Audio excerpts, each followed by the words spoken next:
السلام عليكم خوتي، معكم أخوكم من قناة مستر جمال.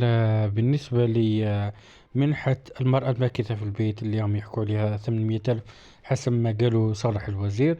خوتي باش نقفلوا على الموضوع بشكل نهائي وباش ما نضل كاين بزاف ناس راهي تسقسي حتى وحطينا لهم فيديو توضيحي بصح مازال ما فهموش. درك نفهمكم في كلش. الحاجة الأولى، مش أي مرة تقدر تستفاد من هذه المنحة، هذه أول نقطة. الحاجة الثانية أنه المرأة اللي راجلها خدام ومسوري عند الدولة فقط راح تستفاد من هذه المنحة.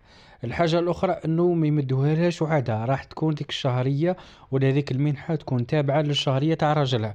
يعني راجلها كي يخرج ديك 3 ملايين ولا 4 ملايين، المنحة تاعها هي تكون داخلة ديك 3 ملايين، حقها دايراتو الدولة أنه ت- تخلص المنحة تاعها مع الشهرية تاع راجلها. هذه باش نكونوا متفاهمين عليها. المرأة اللي راجلها مش خدام عند الدولة ما تديش المنحة هذه بشكل نهائي. اللي خدام عند الدولة تدي نورمال.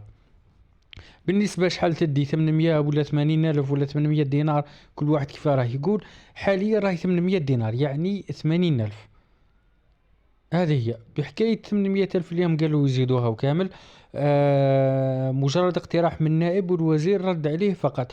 قال له مش من صلاحياتنا وإنما من صلاحيات وزارة المالية. هذا هو الخبر الأكيد.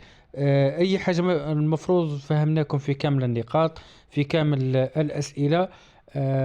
أي ملابسات أخرى ولا أنا نحطوها لكم إن شاء الله في قادم الأيام. الناس رجاء قبل ما تعلق ولا قبل ما تسقسي أي سؤال تفهم الكلام مليح ومن بعد تجاوب، لأنه كاين بزاف مغالطات وحنا نحاولوا نوصل لكم الفكرة كما هي. ممكن معكم أخوكم من قناة مستر جمال في الأخير. إذا استفدتم ما تنسوش فقط دعمونا بلايك واشتراك ومشاركة الفيديو مع أصدقائكم. سلام.